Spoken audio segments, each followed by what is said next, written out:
गया guidance programme में आप सभी बच्चों का एक बार फिर से स्वागत है। और आज विश्वकर्मा पूजा है। विश्वकर्मा पूजा की भी आप सभी बच्चों को हार्दिक बधाई एवं शुभकामनाएं।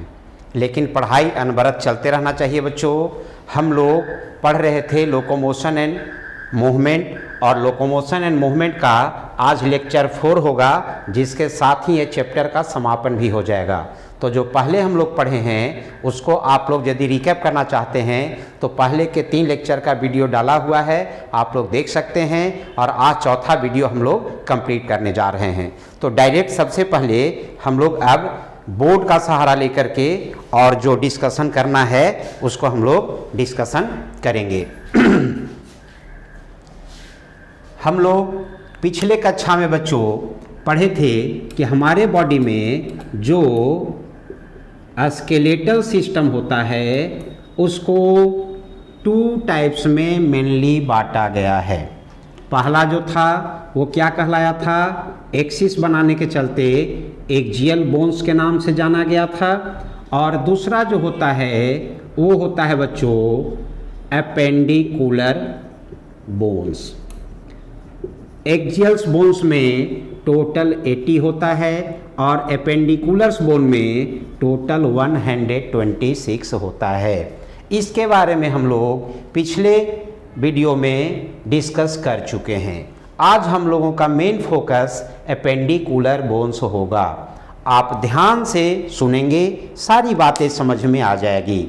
ये जो हमारा हाथ है, दोनों हाथ, इसमें जो बोन्स हैं बच्चों वो एक में 30 बोन, तो दोनों मिला के कितना हो जाएगा 30 + 30, यानी टोटल हो जाएगा बच्चों 60 बोन। ठीक है। और उसी तरह से दोनों हमारा जो पैर है, लेग है, यानी हिंड लिम्ब जिसको कहते हैं, उसमें भी एक पैर में 30 तो दूसरे पैर में भी 30। तो आप सिंपली जोड़ सकते हैं कि ये जो एपेंडिकुलर बोन है हमारे एक हैंड, जिसको कि हम लोग बायो के भाषा में 4 लिम्स बोलते हैं बच्चों, तो इसमें एक हाथ में 30 रहेगा, तो आप +30 कर दीजिए तो कितना हो जाएगा 60 हो जाएगा। और उसी तरह से जिसको हम लोग लेग्स बोलते हैं, उस लेग्स को हम लोग और क्या बोलते हैं, हिंड लिम्स बोलते हैं बच्चों।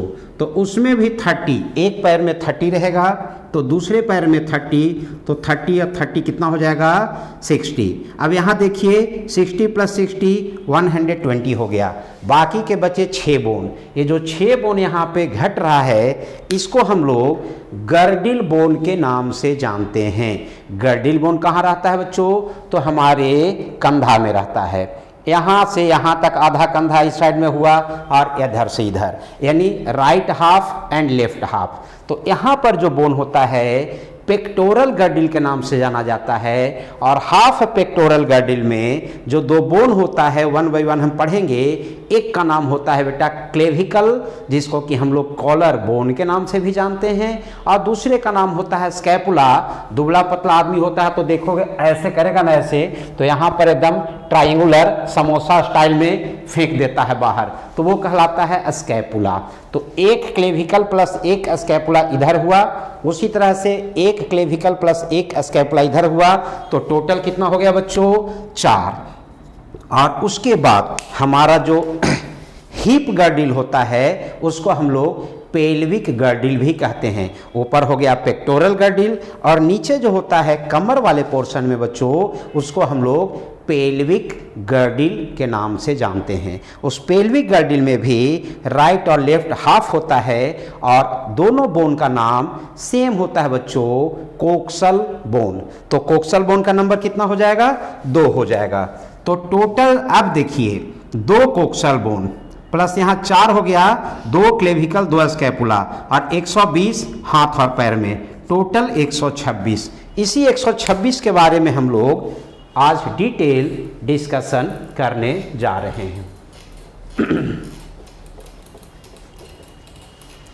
सबसे पहले हम लोग आ जाएं अपने हाथ वाले में। पहले जो बोन होता है बच्चों उसका नाम है ह्यूमेरस।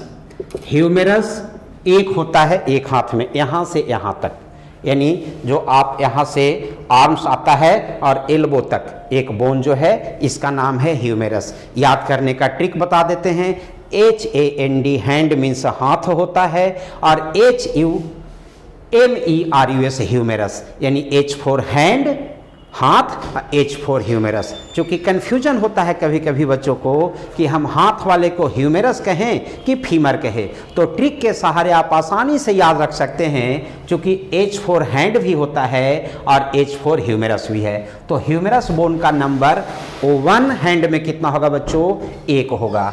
उसी तरह से दूसरा बोन जो है उसका नाम है रेडियस। रेडियस का नंबर भी 1 होता है।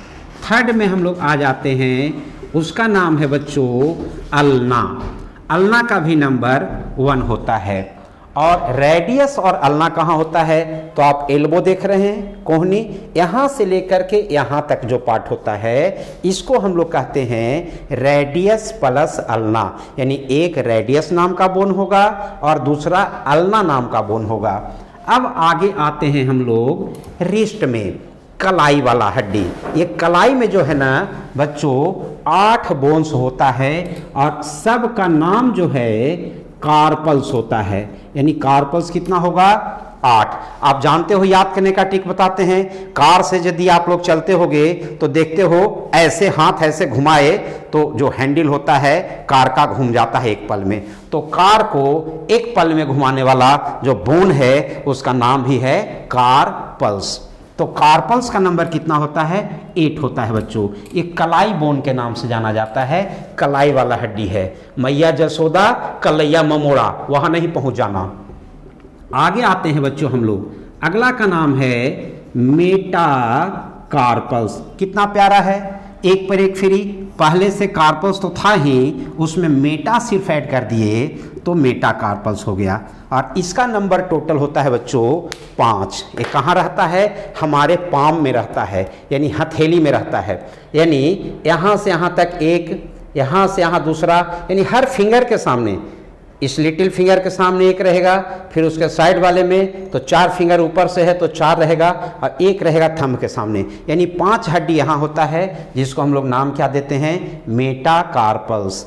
और जो सबसे लास्ट में हमारे हाथ में हड्डी है उसका नाम होता है बच्चों फैलेंजेज, जिसका टोटल नंबर 14 होता है, 14 होता है। आप देख सकते हो, आप सभी के पास हाथ है और उसमें फिंगर में देखिएगा पोर होता है ना, छोटा छोटा पोर। इस एक पोर में एक बोन है बच्चों, तो आप काउंट कर सकते हो 1 2 3 4 5 6 7 8 9 10 11 12, और इसमें 2 होता है ऊपर से 1 और 2। यानी ये जो थंब है ना, मोटा वाला फिंगर, इसमें 2 ही बोन होता है बच्चों। तो टोटल 3 + 3 + 3 + 3 कितना हो गया? 3 6 9 12 और 2 यहाँ 14। तो इसको कहते हैं फैलेंजेस। यानी आप एक बार फिर से समझ लें, यहाँ से यहाँ तक जो एक बोन होता है उसको ह्यूमेरस बोलते हैं। उसके बाद एल्बो से लेकर के और रिस्ट बोन के पहले तक 2 हड्डी होता है, एक का नाम है रेडियस और दूसरे का नाम है अल्ना। तो रेडियस = 1, अल्ना = 1। उसके बाद कलाई में जो हुआ यहाँ पर वो 8 बोन होता है, छोटा छोटा होता है बच्चों। इस तरह से कभी कभी नॉलेज के कमी में हम लोग को जो झोला छाप डॉक्टर लोग होते हैं वो कभी कभी स्प्रेन हो जाने से, मोच हो जाने से जब स्वेलिंग हो जाता है तो वो कहते हैं कि एक्सरे करवा लो, और एक्सरे करवाने के बाद यहाँ 8 हड्डी है तो 8 टुकड़ा में दिखेगा ना, तो बोल देते हैं बच्चों कभी कभी, जबकि doctor is God, second God कहा जाता है उनको, कह देते हैं कि देखिए आपका हड्डी चूर चूर हो गया है, टुकड़ा टुकड़ा में टूट गया है। जबकि नेचुरली ये 5 साल के बाद भी एक्सरे कराओगे तो वहाँ 8 दिखेगा। तो जानकारी होना चाहिए, खास करके बायोलॉजी का जानकारी ऐसे भी होना चाहिए, चाहे आप आर्ट्स पढ़ते हो, साइंस पढ़ते हो या कॉमर्स पढ़ते हो। तो यहाँ पर कार्पल्स 8 होता है, ठीक है। तो टोटल बोन जो है आप देख लिए ह्यूमेरस 1, रेडियस 1, अल्ना 1, कार्पल्स 8, मेटाकार्पस 5 और फैलेंजेस फिंगर वाला 14। तो ये टोटल मिला करके आप जोड़ेंगे तो आपको 30 आ जाएगा, है ना। 1 1 2 1 3 और 8 11 और 5 16 और 14 30। तो जब एक हाथ में 30 हुआ बच्चों तो दूसरा हाथ में भी सेम रहेगा, तो 30 और 30 60 हो गया। तो 60 का तो हिसाब किताब हो गया। कोई आपको कभी कभी बोलता है कि आपको मैं 206 हड्डी का नाम याद करवा दूंगा। कहाँ, देखो 60 हड्डी का नाम याद करने में कितना नाम आपको याद करना पड़ा, 1 2 3 4 5 6 नाम याद किए, आपका 30 + 30 60 बोन का नाम याद हो गया पोजीशन के साथ, है ना। अब आते हैं हम लोग पैर वाले हड्डी में। ये हो गया 4 लिम्स का यानी हाथ का हड्डी बेटा। अब पैर वाले में आते हैं। पैर वाले में यानी हिंड लिम्स में भी टोटल जो है क्या बताए थे, 30 + 30 = 60। तो इसमें जो है पहला जो बोन है उसका नाम है बच्चों फीमर। देखो इसका भी ट्रिक हम लोग FOOT, फुट मीन्स पैर पढ़ते हैं ना, तो FEMER फीमर। कन्फ्यूजन क्या होता है, बच्चे बोलते हैं ह्यूमेरस और फीमर में से कौन बोन हाथ में है और कौन बोन पैर में है। तो कन्फ्यूजन दूर हो जाएगा यदि आप H for hand, H for humerus, F for foot, F for femur, तो कन्फ्यूजन दूर हो जाएगा। और ऐसे तो कन्फ्यूजन वाले लोग जिंदगी भर कन्फ्यूजन में रहते हैं। तो फीमर जो है उसका नंबर 1 होगा बच्चों। उसके बाद दूसरा बोन जो है उसका नाम है टीबिया, इसका नंबर भी 1 होता है। उसका तीसरा जो है उसका नाम है फीबुला, इसका नंबर भी 1 होता है। एक बोन जो नी कैप के नाम से जाना जाता है, घुटना के नाम से जाना जाता है यहाँ बच्चों, है ना। देखते हुए कि घुटना पे एक कप के जैसा लगा हुआ रहता है, तो उसका नाम होता है पटेला। कितना प्यारा सा नाम है, पटेला, है ना। उसके बाद आगे बढ़ेंगे। हाथ में था हमारा यहाँ पे कार्पल, लेकिन पैर में क्या रहेगा, टार्सल, एल्बो के पास। हाथ में जो है सो यहाँ कलाई के पास था बच्चों, और पैर में जो है टखना, एंगल जिसको कहते हैं, वहां पे पाया जाता है, ठीक है ना। तो ध्यान देना है टार्सल, और टार्सल का नंबर 7 हो जाता है, ठीक है ना। क्यों 7 हो जाता है, एक बोन यहाँ माइनस कैसे हो गया, हाथ में कार्पल में 8 था और पैर में टार्सल 7 है, तो एक जो नी ज्वाइंट के पास जो कवर कर रहा था ना, वही बोन जो है सो कम जाता है। तो पटेला एक जगह छीन लिया और 7 हो गया। और उसके बाद बच्चों अगला जो है टार्सल में मेटा जोड़ दो तो हो जाएगा मेटा टार्सल। मेटा टार्सल में फिर से हो जाएगा आपको 5, जो कि सोल में रहेगा, ठीक है ना। और उसके बाद आपको पैर में भी जो है उसका भी नाम है फैलेंजेज, और वहाँ भी 14 होता है। तो टोटल कितना हो गया, 30 हो गया बच्चों।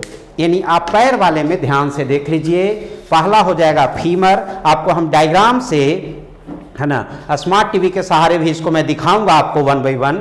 तो फीमर का नंबर 1 हो गया, थाई बोन जिसको कहते हैं, टिबिया 1, फीबुला 1, पटेला 1, टार्सल 7, मेटा टार्सल 5 और फैलेंजेज हो गया 14।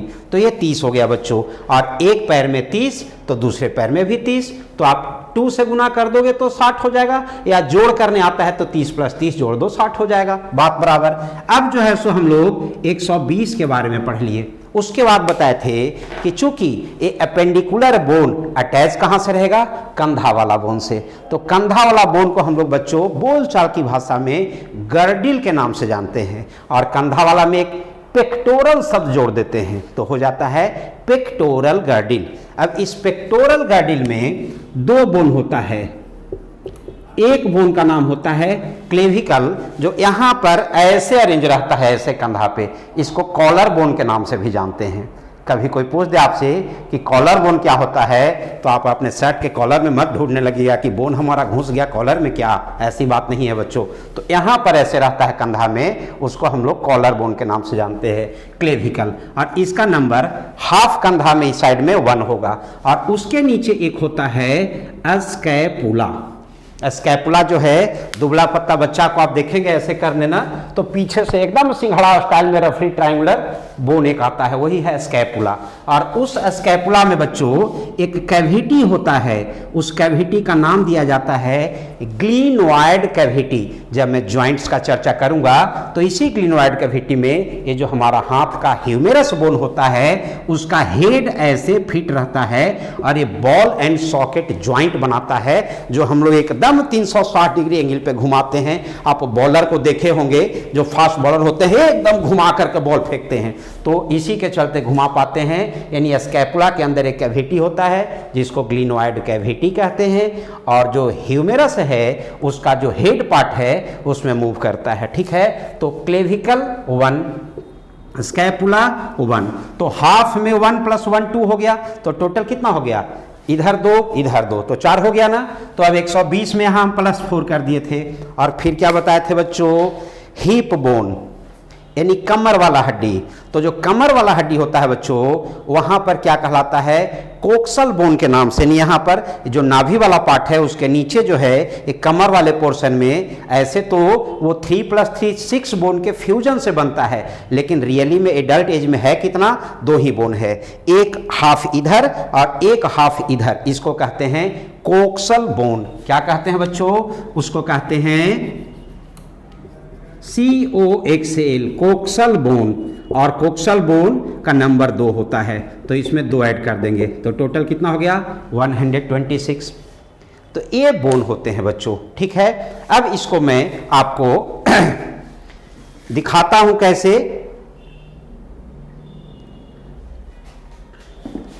ये सब बोन का लोकेशन आपको दिखाते हैं 1 बाई 1। आप थोड़ा सा स्मार्ट टीवी के सहारे इसको देखेंगे, डायरेक्ट डायग्राम से आपको मैं दिखाता हूं। देखिए, यहां पर आ जाइए बच्चों। रियली में ये सब तो जो नाम मैंने बोर्ड पे बताया वही सब नाम है, इसलिए डायरेक्ट डायग्राम के सहारे आप समझने की कोशिश कीजिए। ये जो हमारा जो कंधा भी बता रहे थे, तो कंधा के ऊपर ये जो देख रहे हैं ऐसे एक सिंगल बोन, इसी बोन का नाम है क्लेविकल। तो हाफ कंधा में एक रहेगा और इसके हाफ उस साइड में एक रहेगा, तो 1 + 1 2 बताए थे ना। और ये जो देख रहे हैं रफली ट्रायंगुलर बोन है, ये बचा हुआ रफली ट्रायंगुलर बोन, इसी को कहते हैं बच्चों स्कैपुला। देखिए यहाँ से लेवलिंग करके स्कैपुला लिखा हुआ भी है। अब इस स्कैपुला से स्पाइंस भी लटका हुआ होता है, आउट ग्रोथ निकला हुआ रहेगा, उसको एक्रोमियन भी कहते हैं। और उसके अलावा एक गड्ढा देख रहे हैं यहाँ पर ना, ऐसे गड्ढा, इसी गड्ढा को कहते हैं कैविटी को ग्लिनोइड कैविटी, जिसमें कि ये जो हैंड का जो पहला बोन है जिसको कि हम लोग ह्यूमेरस के नाम से जान रहे हैं, उसका जो हेड है वो उसी में फिट रहता है और बॉल एंड सॉकेट ज्वाइंट बनाता है। तो आप सबसे पहले कंधा वाला क्लेविकल प्लस स्कैपुला समझ लिए। उसके बाद ये जो यहाँ से यहाँ तक हड्डी है, ये जो आपको समझाए थे हम, तो ये है ह्यूमेरस। ह्यूमेरस के बाद देखिए 2 बोन है बच्चों बाइफरकेटेड, एक का नाम है रेडियस और दूसरे का नाम है अल्ना। आपको डायग्राम से क्वेश्चन नीट में भी पूछता है, ध्यान दीजिएगा। जो हल्का मोटा होगा वो कहलाएगा रेडियस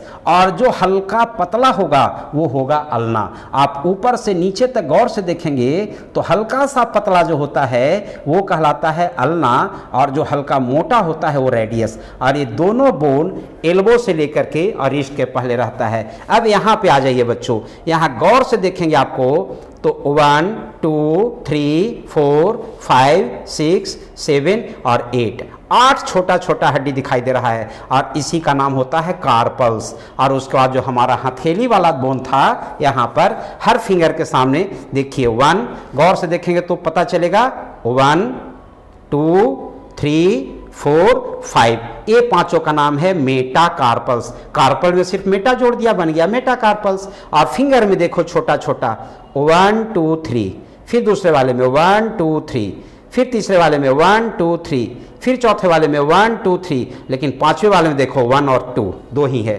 तो 3 गुने 4, 3 चौका 12 और 2 यहाँ 14। तो इसको कहते हैं बच्चों हम लोग फैलेंजेज। तो टोटल जोड़ करके आपको 30 हो गया। क्लेविकल और स्कैपुला को छोड़ करके ह्यूमेरस 1, रेडियस 1, अल्ना 1, तो 3 हो गया।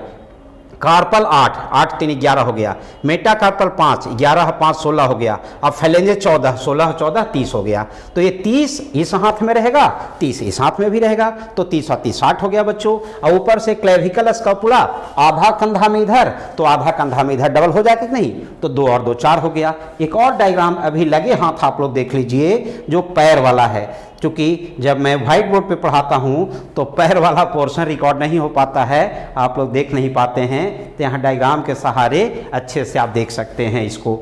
यहाँ पर देखिए, ये जो है बच्चों एक्चुअली हिप बोन जो है, अभी अभी हम लोग चर्चा कर रहे थे कि यहाँ पर हिप्स वाले पोर्शन में जो बोन होता है उसका नाम होता है कोक्सल बोन। तो सच माने में कोक्सल बोन 2 होता है, आधा हिप में इधर और आधा हिप में इधर। यहाँ एक को डायग्राम में इंडिकेट किया गया है। और ये जो कोक्सल बोन होता है वो 3 बोन, बचपन में जब हम लोग चाइल्डहुड में रहते हैं बेटा, तो उस समय 3 बोन होता है। एक का नाम इसमें से इलियम होता है, दूसरे का नाम इस्चियम होता है और तीसरे का नाम प्यूबिस होता है। ये इलियम, इस्चियम और प्यूबिस तीनों मर्ज होकर के एक हो जाता है, और एक जब हो जाता है तो उसी का नाम कोक्सल बोन दिया जाता है। अब यहाँ एक चीज ध्यान देना है, इलियम हमारे एलिमेंट्री कैनाल के स्मॉल इंटेस्टाइन में भी होता है बच्चों, वहाँ स्पेलिंग होता है ILEUM, ध्यान देना है। और यहाँ क्या है ILIUM। ये छोटी छोटी मगर मोटी बातें हैं, और ये यदि सावधानी हटी तो नीट एग्जामिनेशन में 5 नंबर कटी, क्योंकि निगेटिव हो जाएगा, 4 अपना कटेगा, 1 निगेटिव ले जाएगा। तो यहाँ स्पेलिंग का बहुत वैल्यू है बच्चों। ILIUM ये इलियम बोन में है, जबकि IL के बाद I की जगह पर E सिर्फ लिख देगा तो इलियम स्मॉल इंटेस्टाइन का पार्ट होता है। आपको स्मॉल इंटेस्टाइन जब पढ़िएगा तो उसमें जो है सो बताया जाता है, स्मॉल इंटेस्टाइन उसमें 3 पार्ट होता है। DJI उसका भी ट्रिक है, DJI, डीजे गाना वाला ढिकचुक ढिकचुक बजने वाला आता है, तो आप बोलते हैं ना कि DJI रे DJI, तो D फॉर डिओडेनम, ठीक है, J फॉर जेजुनम और I फॉर इलियम, लेकिन उस इलियम में स्पेलिंग I के जगह पर E रहेगा। खैर आगे बढ़िए, तो इलियम, प्यूबिस और इस्चियम मिल करके बनाता है कोक्सल बोन।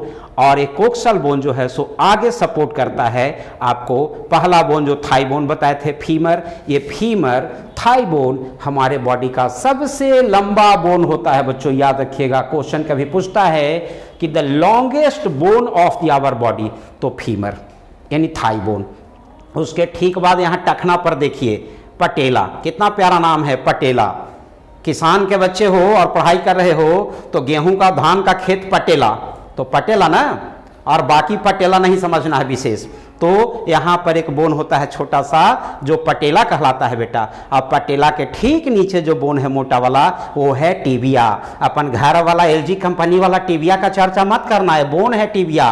और टिबिया के बगल में जो पतला वाला है वो है फिबुला। जिस तरह से हाथ में रेडियस सरलना था वैसे यहाँ भी टिबिया फिबुला है। अब यहाँ देखो जो एड़ी जिसको कहते हो है ना, एंकल, तो वहां पे 7 बोन हो गया। कलाई में यहां पर था 8, क्योंकि यहां एल्बो के पास एक भी बोन कवर नहीं कर रहा था। लेकिन यहां पर देखो एक बोन कौन छीन लिया, पटेला, पटेला ने छीन लिया एक बोन, तो यहां नंबर हो गया 8 - 1 = 7। तो टार्सल 7 होता है। हाथ में था कार्पल, कार चलाते वक्त हैंडल घुमाते हो हाथ से, इसलिए हाथ वाला कार्पल। अब पैर में हो गया टार्सल, क्योंकि टो होता है ना नीचे, तो टार्सल। और ये जो सोल हुआ, सोल में फिर उसी तरह से मेटा टार्सल 5 होता है, 1 2 3 4 5। और उंगली जो पैर वाला है बच्चों देखने में छोटा छोटा है, लेकिन उसमें भी हड्डी 3 होता है। जैसे हमारे हाथ वाले में था ना छोटे वाले में 3, तो पैर का भी जो छोटा वाला उंगली किनारे है उसमें 3 हड्डी है। आप छोटा को इग्नोर नहीं कर सकते हो। हिंदी में आप लोग पढ़ते हो ना, रहीमन देख बड़ेन को लघु न दीजय डारी, जहां काम आवे सुइया वहां करे तरवारी। तो छोटा को छोटा मत समझना, यहाँ भी 14 बोन है, यानी टोटल आपका यहाँ पर 30 बोन हुआ। 30 + 30 60 बोन हुआ, और कोक्सल बोन 2 रहता है। तो यहाँ पर टोटल 60 और 60 120, और फिर जो है सो 2 कोक्सल बोन और प्लस 4 क्लेविकल स्कैपुला, यानी टोटल 126 बोन हो गया बच्चों। अब हम लोग आगे आते हैं, आगे का कहानी अब बोर्ड की तरफ समझते हैं बच्चों। अब तब आप लोग को डायग्राम से समझाएंगे।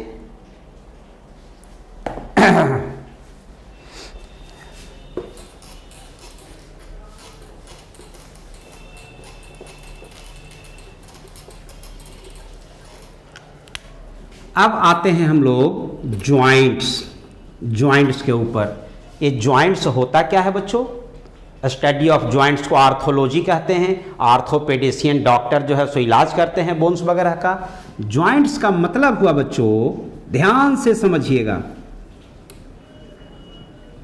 बोन को बोन से जुड़े हुए रखेगा। तो दो बोन के बीच में यानी बोन टू बोन जो स्ट्रक्चर होगा उसको भी हम लोग जॉइंट्स कहेंगे।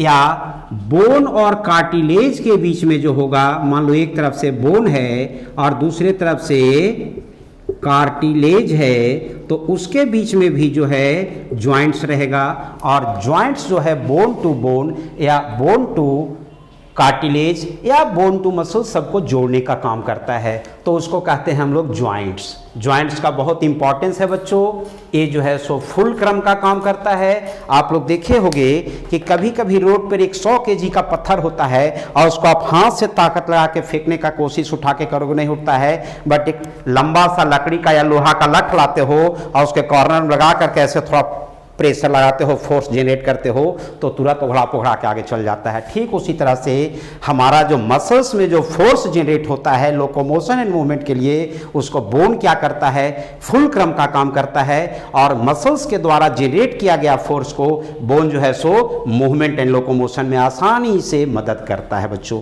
तो जॉइंट्स जो है हमारे बॉडी में बेसिकली 3 टाइप्स का होता है। एक जॉइंट्स का नाम दिया गया है बच्चों फाइब्रस जॉइंट, दूसरे का नाम दिया गया है कार्टिलेजिनस जॉइंट्स, और तीसरा जो सबसे मेन है उसका नाम दिया गया है साइनोवियल जॉइंट्स। अब देखो, ये जो फाइब्रस जॉइंट्स होता है आपको बहुत अच्छे से समझ में आ जाएगा बस थोड़ी देर में। ये फाइब्रस जॉइंट जो होता है वो मूवमेंट को अलाउ बिल्कुल नहीं करता है, यानी fibrous joint do not allow any kinds of movement. ये जो हमारा खोपड़ी में बताया था आप लोगों को, क्रेनियम, ब्रेन बॉक्स, आपको रिकैप भी करवा देते हैं। ब्रेन बॉक्स में फ्रंट में क्या बताए थे, फ्रंटल बोन, साइड में यहाँ क्या बताए थे, पेराइटल बोन, नीचे यहाँ क्या बताया था कान वाले पोर्शन में, टेम्पोरल बोन, और पीछे क्या बताए थे ओसिपिटल बोन। ये सभी बोन के बीच में एक जॉइंट होता है। आप लोग जब फुल पैंट वगैरह देखे होंगे तो उसमें ऐसे ना इंटरलॉक किया हुआ रहता है, तो ठीक उसी तरह से हमारे 2 बोन मान लो कि यहाँ ऐसे है, तो ये 2 बोन के बीच में इस तरह से इंटरलॉकिंग टाइप का सिस्टम होता है, और इसी जॉइंट्स को हम लोग कहते हैं फाइब्रस जॉइंट्स। और फाइब्रस जॉइंट्स का जो एग्जाम्पल है बच्चों, इसके लिए एक स्पेशल नाम देते हैं जिसको कहते हैं हम लोग सूचर। ऐसा नहीं कि नैका अंग्रेजी स्टाइल में सुटुरे मत पढ़ना बच्चा, इसको पढ़ना सूचर, ठीक है। ये सूचर जो होता है हमारे क्रेनियम के सभी बोन को एक दूसरे से अटैच रखता है और इसको मूव नहीं करने देता है। घुमा के दिखाओ तो, घूम रहा है? कोई बच्चा कहता है हाँ सर घूम रहा है। अरे मुंडी घुमा रहे हो कि बोन घूम रहा है? बोन थोड़ी ना घूमता है, बोन नहीं घूमता है बच्चों। यानी फाइब्रस जॉइंट्स का काम है do not allow the movements in bone. दूसरा है कार्टिलेजिनस जॉइंट बेटा। तो ये कार्टिलेजिनस जॉइंट्स जो होता है वो बहुत लिटिल मूवमेंट को अलाउ करता है, बहुत ज़्यादा मूवमेंट को अलाउ नहीं करता है कार्टिलेजिनस जॉइंट्स। और आप जानते हो हमारा बैकबोन में जो हड्डी है उसको क्या कहते हैं, रीढ़ की हड्डी, वर्टिबल कॉलम। तो ये वर्टिबल कॉलम में दोनों, हर ईच वर्टिबल कॉलम के बीच में जो जॉइंट्स होता है वो कार्टिलेज का बना हुआ होता है, उसको हम लोग बच्चों कार्टिलेजिनस जॉइंट्स के नाम से जानते हैं। और तीसरा जो है सबसे इंपॉर्टेंट, जिसको कहते हैं साइनोवियल जॉइंट। इससे रिलेटेड तो आज इतना बीमारी है बच्चों, हर घर में एक पेशेंट है ना, खास करके घुटना में दर्द, सुने होंगे नी जॉइंट, बहुत लोग को तो ऑपरेशन तक होता है। तो साइनोवियल जॉइंट जो होता है इसको मैं थोड़ा सा आपको समझाता हूं डायग्राम बना के। मान लिया जाए कि एक बोन इधर से ये है बेटा और एक बोन नीचे से ये है, ये बोन हुआ ऊपर और नीचे वाला, ठीक है। अब ये दोनों बोन जो है एक दूसरे से एक मेम्ब्रेन के द्वारा कवर्ड रहता है, और जो मेम्ब्रेन उसको कवर्ड करता है उस मेम्ब्रेन का नाम क्या दिया जाता है बच्चों? Synovial membrane. और इसके बीच में यहाँ पर कवर होता है एक बेटा, जो कवर करता है, और एक कवर बना हुआ होता है कार्टिलेज का। किसका बना हुआ होता है? कार्टिलेज का, कार्टिलेजनस कवर। और फिर उस कैविटी को क्या कहते हैं? Synovial cavity. कितना प्यारा नाम है। साइनोवियल ज्वाइंट से ही रिलेटेड सब नाम है, जैसे साइनोवियल मेम्ब्रेन हो गया, साइनोवियल कैविटी हो गया, और इस कैविटी में जो लिक्विड भरा हुआ रहता है उसको कहते हैं हम लोग साइनोवियल फ्लूइड। तो ये जो है सो कभी कभी सूख जाता है। बोलचाल की भाषा में कहते हुए लोगों को सूखे होंगे कि क्या कहें यार, घुटना के पास जो तेल होता है तेलवे सूख गया है, सब बहुत दर्द कर रहा है। तो एक्चुअली बायो के भाषा में उसको क्या कहेंगे आप? तेल कहेंगे। उस सरसों का तेल है, नारियल का तेल है? जी नहीं, उस साइनोवियल फ्लूइड के नाम से जाना जाता है। मेम्ब्रेन को साइनोवियल मेम्ब्रेन कहेंगे, कैविटी को साइनोवियल कैविटी कहेंगे। तो ये जो है जो घिस जाता है कार्टिलेज न, तो कार्टिलेज घिसने के बाद धीरे धीरे मेम्ब्रेन भी डैमेज होने लगेगा और साइनोवियल फ्लूइड भी सूख जाता है, और ये दोनों बोन का एंड जो है ना वो एक दूसरे के ऊपर ग्लाइड ओवर या स्लाइड ओवर करता है। उसी के चलते बच्चों एक्यूट पेन होता है, जिसको आप बोलचाल की भाषा में आर्थराइटिस नाम से सुने होंगे। ये कई तरह का आर्थराइटिस होता है, ओस्टियो आर्थराइटिस होता है, दूसरे तरह का भी आर्थराइटिस होता है, रियूमेटॉइड आर्थराइटिस भी होता है। तो वो बात की बात है। तो ये जो है सो आप समझ गए साइनोवियल ज्वाइंट। और साइनोवियल ज्वाइंट जो है सो कई तरह का मूवमेंट में हेल्प करता है। अब इस साइनोवियल ज्वाइंट का बहुत सारा टाइप है बच्चों, जिसमें से एक का नाम हमने क्या बताया था? Ball and socket joint. Ball and socket joint कहाँ होता है समझा चुके थे। यहाँ पर बोन का नाम क्या है? क्लेविकल। उसमें कैविटी का नाम क्या है? Glenoid cavity. उस कैविटी में हमारा जो हैंड का जो मेन बोन है ह्यूमेरस, ह्यूमेरस का हेड इसमें ऐसे फिट रहता है और ये जो है सो मूव करता है। तो इस ज्वाइंट को कहेंगे हम लोग बॉल एंड सॉकेट ज्वाइंट। उसी तरह से थाई बोन के पास जो कोक्सल बोन होता है उसमें भी कैविटी होता है बच्चों। उस कैविटी को क्या कहते हैं? एसिटाबुलम। कितना प्यारा नाम है, एसिटाबुलम। ठीक है ना, एसिटाबुलम। उस कैविटी में पैर का जो बोन है फीमर, फीमर का जो हेड पोर्शन रहता है वो मूव करता है। ठीक है, तो बॉल एंड सॉकेट ज्वाइंट पाया जाता है हमारा पेक्टोरल गर्डिल और हैंड के बीच में। ह्यूमेरस जिसको बोल रहे हो आप, हैंड का बोन, और हिप्स बोन जिसको कोक्सल बोन कह रहे हो, और थाई बोन के बीच में। ठीक है, उसके बाद दूसरा जो आता है बच्चों उसको कहते हैं हम लोग हिंज ज्वाइंट। ये जो है वन डायरेक्शन में मूवमेंट करेगा लेकिन दूसरे डायरेक्शन में मूवमेंट नहीं होने देगा। आप गौर से जब देखोगे और अपना हाथ ऐसे करो तो यहां से ऐसे जब मूव करते हो तो ऐसे मूव कर जाता है कि नहीं, लेकिन फिर से इसको सीधा करके ऐसे उतना ही नीचे से मोड़ो तो मुड़ेगा। कोशिश ही मत करना बच्चों, डोंट ट्राई एट होम, टूट जाएगा। फिर बोलोगे टीचर ने बता दिया था मूव कराने, ऐसा नहीं करना है। तो एक तरफ से मूव होता है, एक दूसरे तरफ मूव नहीं करने देता है, तो इसको हिंग ज्वाइंट कहते हैं। आप लोग जो है सो गेट आपके घर में जो लगा हुआ होगा लकड़ी का, तो उसमें देखे होगे कब्जा ठोका हुआ रहता है। नहीं जानते होंगे तो पैर से पूछ लीजिएगा कब्जा।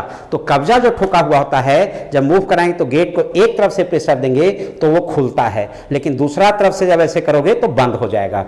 ठीक है, तो उसी तरह से यहाँ पर एल्बो ज्वाइंट जो कहे हिंज ज्वाइंट, जिसको ये कब्जा की तरह काम करता है।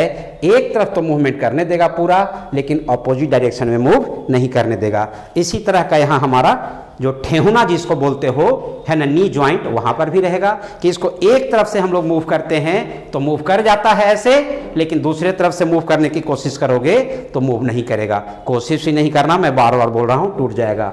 उसके बाद जो है सो और बहुत सारा ज्वाइंट होता है साइनोवियल ज्वाइंट में, जैसे एक का नाम जो है सो दिया जाता है ग्लाइडिंग ज्वाइंट्स।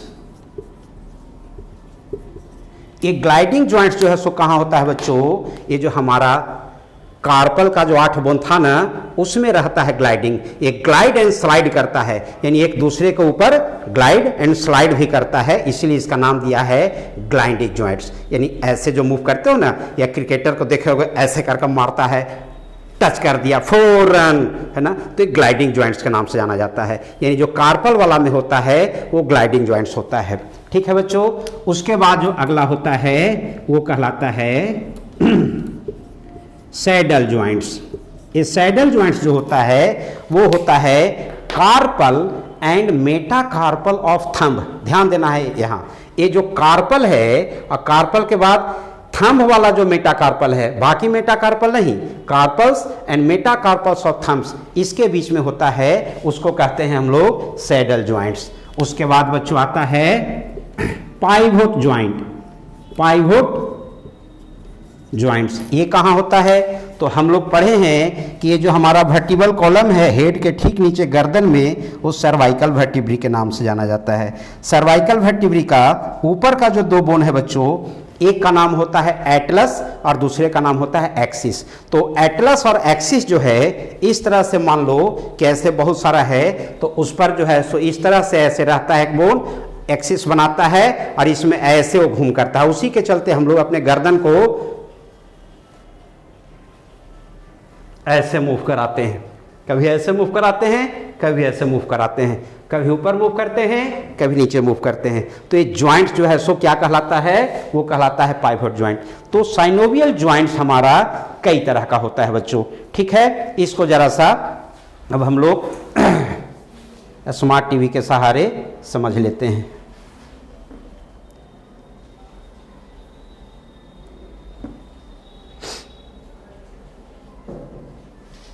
क्या हो गया है? रोटेट नहीं होगा। हाँ,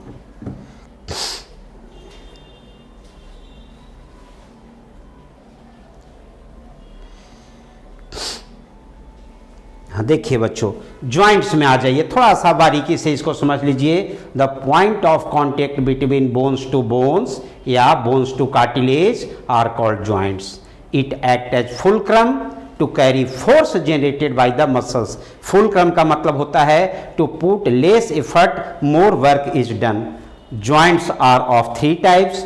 पहला हो गया आपका फाइब्रस ज्वाइंट, जो कि इमूवेबल होता है, means do not allow any movement. इसके एग्जाम्पल में आपको हमने क्रेनियम का सूचर्स के बारे में समझा रखा है कि suture which connects the bone of cranium are its example. उसके बाद दूसरा है कार्टिलेजनस ज्वाइंट बच्चों। तो कार्टिलेजनस ज्वाइंट जो होता है वो कार्टिलेज का बना हुआ है, जैसा कि नाम से क्लियर है, और ये लिमिट मूवमेंट को अलाउ करता है। जैसे हमारा जो वर्टिब्रल कॉलम है उसके बीच में कार्टिलेज का बना हुआ ज्वाइंट्स होता है। और जो तीसरा सबसे मेन ज्वाइंट है वो कहलाता है साइनोवियल ज्वाइंट्स। इसमें साइनोवियल मेम्ब्रेन होता है, आपको डायग्राम बना के अभी हमने बोर्ड पे समझाया है। साइनोवियल कैविटी होती है, साइनोवियल फ्लूइड होता है, और कार्टिलेज भी होता है जो उसको कवर करता है। इसके आपको हमको 5 टाइप बताए थे बच्चों। ये फ्रीली मूव्स करता है। इसमें सबसे पहला जो बॉल एंड सॉकेट ज्वाइंट है वो तो एकदम से 360 डिग्री पर घूम जाता है, बिटवीन ह्यूमेरस एंड पेक्टोरल गर्डिल, हाथ में रहता है। और एक और एग्जाम्पल है जो यहाँ हमने नहीं लिखा है, वो होता है हिप्स बोन यानी कोक्सल बोन और थाई बोन यानी फीमर के बीच में। उसके बाद हिंग ज्वाइंट, जिसको हमने आपको कब्जा नाम लेकर के समझाया है ना, वो जो है सो नी ज्वाइंट और एल्बो ज्वाइंट होता है। जो एल्बो वाला हाथ एक तरफ घूमने देता है और दूसरे तरफ नहीं घूमने देता है। उसके बाद बच्चा पाइवोट ज्वाइंट है, जो कि एटलस और एक्सिस के बीच में होता है, जो हमारा सर्वाइकल वर्टिब्री है ना, रीढ़ की हड्डी जो गर्दन में होता है उसमें। चौथा बताए थे आपको ग्लाइडिंग ज्वाइंट्स, जो कि कार्पल्स ऑफ रिस्ट, जो हमारे हथेली में कार्पल्स है ना ये, उसमें होता है जो ग्लाइड एंड स्लाइड करता है। और लास्ट में हमने सैडल ज्वाइंट, जिसको कि बताया था carpal of wrist bone and metacarpal of thumb only. यहाँ ध्यान देना है, ऐसा नहीं कि सभी मेटाकार्पल्स। ठीक है बच्चों, अब हम लोग आ जाते हैं, कुछ हम लोगों को बीमारी होती है। अब हम लोग इस बीमारी के बारे में बोर्ड पे जाने की कोई ज़रूरत नहीं है, यहीं से हम लोग चर्चा कर लेते हैं बच्चों। आर्थराइटिस, आज के डेट में शायद ही कोई होंगे जो नहीं सुने होंगे कि आर्थराइटिस क्या होता है। ओस्टियोआर्थराइटिस। अभी अभी जो बोर्ड पर आप बैक जाकर के वीडियो को देख लेंगे, 5 मिनट बैक जाकर के, उसमें हमने बताया था डायग्राम बना के कि दो बोन के बीच में गैप होता है, दोनों बोन को कवर्ड करने वाला मेम्ब्रेन को साइनोवियल मेम्ब्रेन कहते हैं, दोनों बोन के एंड को कार्टिलेज का एक कैप कवर करता है, उसमें जगह होता है खाली जगह, उसको साइनोवियल कैविटी कहते हैं, और उसमें लिक्विड भरा हुआ होता है जिसको साइनोवियल फ्लूइड बोलते हैं, जिसको बोलचाल की भाषा में बोलते हैं कि तेल है, और वो तेल सूख गया तो दर्द कर रहा है, घुटना में दर्द हो रहा है। तो एक्चुअली बच्चों, जो लोग मूवमेंट नहीं करते हैं, जो लोग रेगुलर एक्सरसाइज नहीं करते हैं, दिन रात कुर्सी डटाए बैठे रहते हैं, उन्हीं को ये सब समस्या ज़्यादा होता है। तो बोन से रिलेटेड यदि गड़बड़ी होता है उसको कहते हैं ओस्टियोआर्थराइटिस, और एक तो जेनेटिक होता है बच्चों, उसको कहते हैं रियूमेटॉयड आर्थराइटिस। तो ये दोनों में एक्यूट पेन होता है, इन्फ्लामेशन होता है, दर्द होता है, बेचैनी होता है, तो उसको आर्थराइटिस कहते हैं। आर्थराइटिस से मिलता जुलता सेकेंड जो बीमारी है बच्चों, उसको गाउट कहते हैं, बोलचाल की भाषा में आप लोग गठिया रोग इसको कहते हैं। तो गाउट क्या होता है, इसमें भी इन्फ्लामेशन होता है, इसमें भी दर्द होता है, आर्थराइटिस की तरह ही, लेकिन इसका कारण जो होता है यूरिक एसिड क्रिस्टल का डिपोजिशन हो रहा। माइंड इट हेयर, ध्यान से सुनेंगे, यूरिक एसिड क्रिस्टल का जॉइंट पे डिपोजिशन होने से जो बीमारी होता है उसको गाउट कहते हैं। अब कुछ आपको पास पड़ोस में लोकल डॉक्टर मिल जाएंगे, बोलेंगे देखिए ना हमको उंगली में बहुत दर्द हो रहा है, अरे अरे आपको यूरिक एसिड का लेवल ना बढ़ गया है, जाइए दवाई लेके खाइए यूरिक एसिड। तो बेटा ऐसा नहीं समझना है, यूरिक एसिड का लेवल जब बढ़ता है तो सिर्फ एक हाथ के फिंगर में दर्द नहीं होगा, जितने भी जॉइंट्स हमारे बॉडी में हैं सब जगह यूरिक एसिड क्रिस्टल का डिपोजिशन हो जाता है और हर जगह दर्द होता है। इसको ठेठ भाषा में यदि हम कहें आपको समझने के लिए, तो कभी कभी सुने होंगे कि दर्दिया भैले पोरे पोर। तो जब दर्दिया भैले पोरे पोर ना, तब समझना कि वो गाउट हो गया है, यानी गठिया हो गया है, यानी हर ज्वाइंट पे यदि दर्द हो गया है तब समझना कि गाउट हो गया है, यानी गठिया हो गया है। ठीक है बच्चों, समझ में आ गया होगा। तीसरा बीमारी जो है वो है बच्चों मस्कुलर डिस्ट्रॉफी। ये एक्चुअली जेनेटिक डिसऑर्डर होता है। अब भला अनुवांशिक गुण है, ये तो माता पिता से मिला हुआ गिफ्ट है, धरोहर है, चाहे वो गुड सेंस में हो चाहे बैड सेंस में हो, तो हम और आप क्या कर सकते हो। तो इसमें होता क्या है मस्कुलर डिस्ट्रॉफी में कि हमारा जो स्केलेटल मसल्स है एक पार्टिकुलर एज के बाद धीरे धीरे डिजनरेट करने लगता है, और डिजनरेट करने के बाद जो है सो पेन शुरू हो जाता है। और चौथा जो बीमारी देख रहे हो बच्चा, माइस्थेनिया ग्रेविस। यदि आप लोगों में से कोई नीट का एग्जाम दिए होंगे तो नीट एग्जाम 2021 जो पिछले 12 सितंबर को संडे को 2 बजे से 5 बजे हुआ है, उसमें ये क्वेश्चन पूछ चुका है।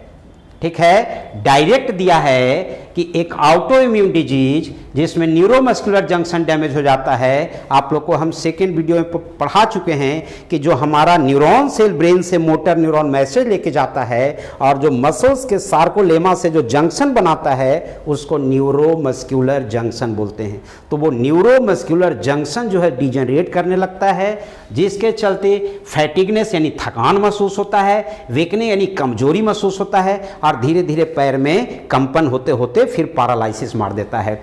तो डायरेक्ट ये सिम्टम्स दे दिया है कि ऑटो इम्यून डिजीज जिसमें न्यूरोमस्कुलर जंक्शन डैमेज होता है, फैटिगनेस थकान फील होता है, वीकनिंग कमजोरी महसूस होती है, पैरालिसिस होती है, उसे क्या कहते हैं। 4 ऑप्शन दिया है, उसमें से माइस्थेनिया ग्रेविस। ठीक है, तो ये क्वेश्चन पूछ चुका है। अब जो पूछ चुका है उतना इंपॉर्टेंट नहीं रहा, जो नहीं पूछा है उस पर ध्यान देना बच्चों।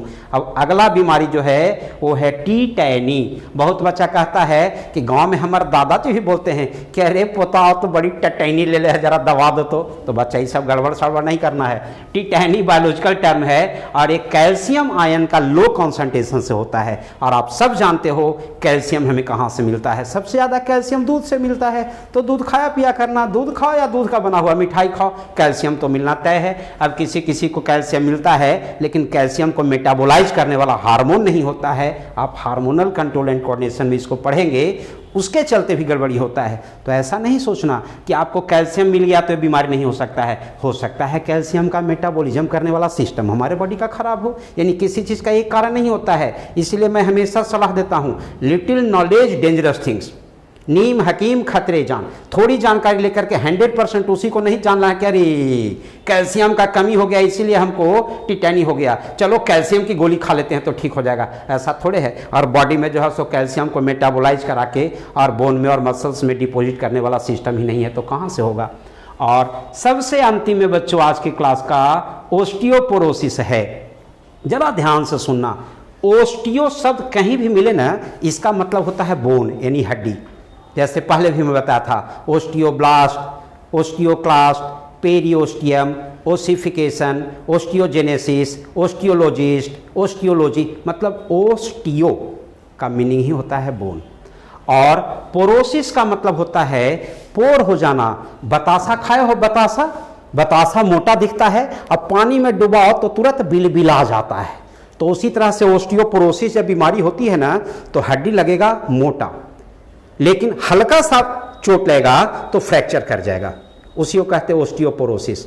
ठेठ भाषा में बोलूं, नहीं बोलना चाहिए, लेकिन कह सकते हो कि हड्डी में घून लग जाना। बहुत लोग बोलते हैं सोसाइटी में बच्चों, गुस्साएंगे तब कि तोरा हड्डी में घून लग जाओ। तो बायोलॉजी पढ़ा हुआ इंसान यदि गुस्साएगा तो क्या बोलेगा, तोरा ओस्टियोपोरोसिस हो जाओ। हालांकि ऐसा नहीं बोलना चाहिए। तो यह बीमारी में होता क्या है ओस्टियोपोरोसिस में, तो एज से रिलेटेड बीमारी है, इसमें फ्रैक्चर का चांस बढ़ जाता है। और फीमेल में अक्सर ये बीमारी होती है बच्चों मेनोपॉज के बाद, यानी लास्ट मेंस्ट्रुअल साइकिल जो 45 to 50 ईयर्स एज के इंटरवल के बाद होता है उसको मेनोपॉज कहते हैं। और मेनोपॉज के बाद एक स्पेशल हार्मोन्स होता है लेडीज में जिसको ईस्ट्रोजेन कहते हैं। तो ईस्ट्रोजेन हार्मोन का लेवल जैसे ही डिक्रीज करता है तो ओस्टियोपोरोसिस होने का चांस बढ़ जाता है। यानी हमारे सोसाइटी में महिलाओं में ओस्टियोपोरोसिस 50 साल एज के बाद ज्यादातर होता है, और जो मोटी महिलाएं हैं और प्लस 50 साल एज भी हो गया है तब तो ओस्टियोपोरोसिस का अटैक डबल धमाका के साथ होगा। इसीलिए हेल्थ पर भी ध्यान देना है। और ये जो है सो बच्चा ओस्टियोपोरोसिस एज से रिलेटेड है। अभी अभी मैं बताया कि 50 के बाद होता है, बोन का मास धीरे धीरे घटने लगता है, फ्रैक्चर का चांस बढ़ जाता है, टूटेगा तो जुटेगा नहीं। फिर बुढ़ापा का बोन ऐसे भी सुनते हो कि टूटता है तो नहीं जुटता है, बस यही कारण है। और मेन कॉज फीमेल के केस में लो लेवल ऑफ ईस्ट्रोजेन होता है बच्चों। तो इस तरह से आप लोगों को हम जो है लोकोमोशन एंड मूवमेंट चैप्टर जो था वो 4 लेक्चर में समाप्त हो चुका है। और इसको आप लोग फिर से देखना है तो मैं दोबारा क्या बोलूं, आप चारों लेक्चर जो इसमें है उसको फिर से गया गाइडेंस प्रोग्राम में जाइए और सर्च कीजिए, आपको मिल जाएगा। और जो सीखना है जो पढ़ना है आपको देखें। ठीक है बच्चों, तो धन्यवाद, थैंक यू। एक बार फिर से विश्वकर्मा पूजा की बहुत बहुत बधाई।